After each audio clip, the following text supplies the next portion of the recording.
Hi everyone, welcome back to my channel. So today I'm going to be filming a video all about dark academia. Now, dark academia is a genre or a subgenre that I am absolutely obsessed with. I love all things dark academia. So whenever I find a new dark academia, I just get so excited. So I wanted to talk to you about some of my favorites. Now, some of these are pretty popular, but I still love them, so I wanted to include them. Anyway, let's go. First up, I have The Atlas 6 by Olive Blake. I absolutely adored this and the other two books in the series. I love Olive Blake's writing style. It's pretty flowery, beautiful. So if you're into that kind of thing, this book is definitely going to be right up your alley. This one follows 6 magicians as they are trying to earn a place in a secret society. There are all sorts of alliances that come to fruition throughout this book.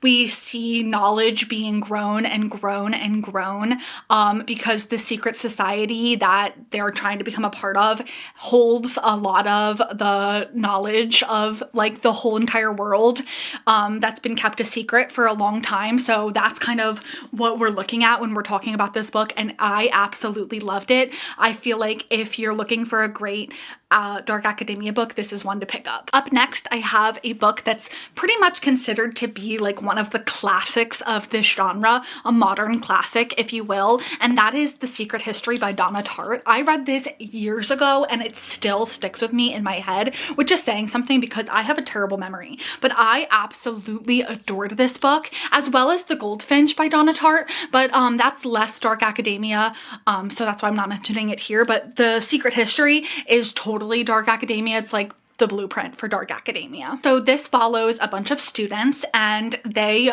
basically are pushing the boundaries of every aspect of life when it comes to the pursuing of their education. It's just a really, really incredible book. And basically throughout this book, you see these characters just get darker and darker and darker as evilness, that sounds so dramatic, but it's kind of evilness takes over their lives. This is so good. It's a big chunky book, but it's worth every page. It is the dark academia to read. Next, I have a dark academia book that wasn't my personal favorite, but I feel like a lot of people really like this one, my sister included, and that is Ninth House by Leigh Bardugo. And this book follows our main character, Alex Stern, and she is attending Yale University, where she uncovers this secret society that has a lot to do with a lot of things in the world. She uncovers all these magical rituals throughout the book. It's just really, really cool. This one has that magical aspect, which I'm totally into.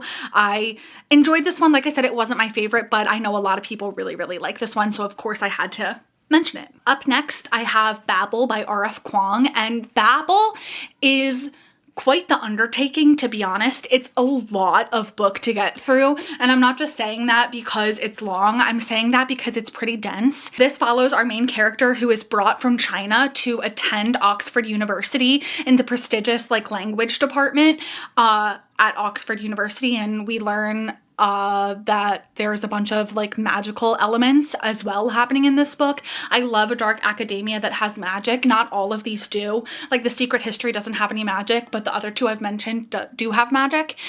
This one is really, really good.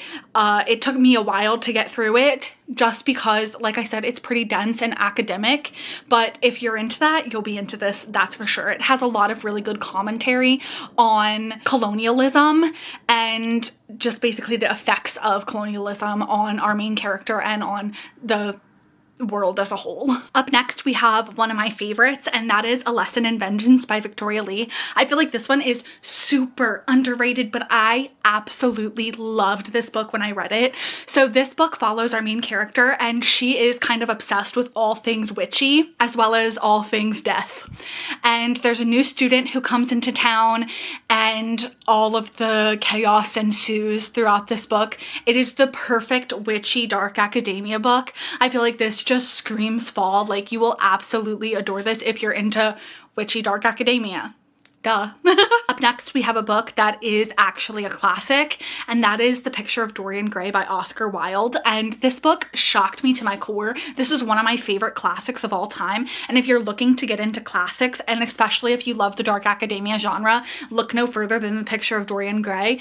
It is so good. So this book follows our main character who basically trades his soul to remain beautiful, but he has this portrait that's going to like portray all of the different aspects of like his sins and corruption throughout the book. This explores art, beauty, obsession, all of these things combined wonderfully to make this an amazing and totally approachable classic. Like, anybody could read this, pick this up and read it, and I feel like this is something that most people will understand, even if you're not like a academic scholar. Like, I feel like you can probably handle this classic, and it'll hook you. It's so good. I highly recommend it. Up next, we have another one of my favorites, and that is They Never Learn by Lane Fargo.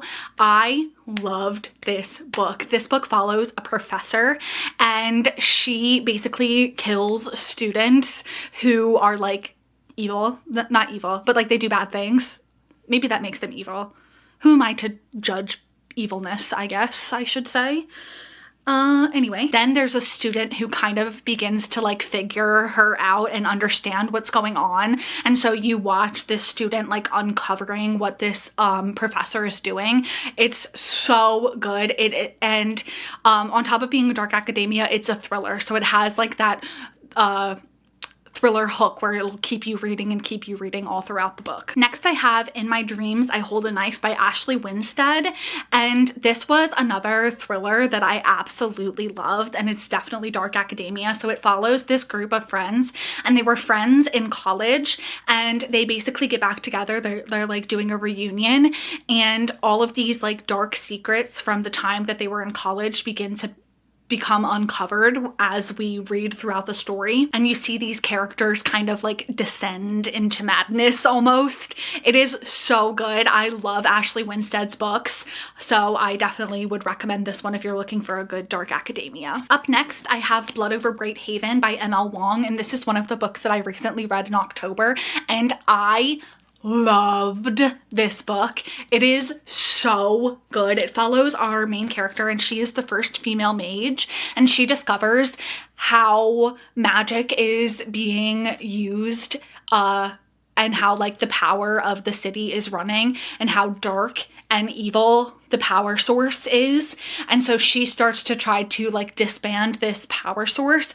It is so good. It had me hooked from page one. I could not put this book down. If you're looking for a unique dark academia book, look no further than Blood Over Bright Haven. I'm telling you, you will love it. And finally, I have A Study in Drowning by Ava Reed. I really enjoyed this book. This follows our main character, who is one of the only women at this prestigious school, and she is basically selected to be the architect for this like old house has tons of secrets. And I feel like that's such a trend in dark academia. That's like one of the tropes of the genre, is that there's always like secrets lurking underneath, and this book is no different. It is such a good book.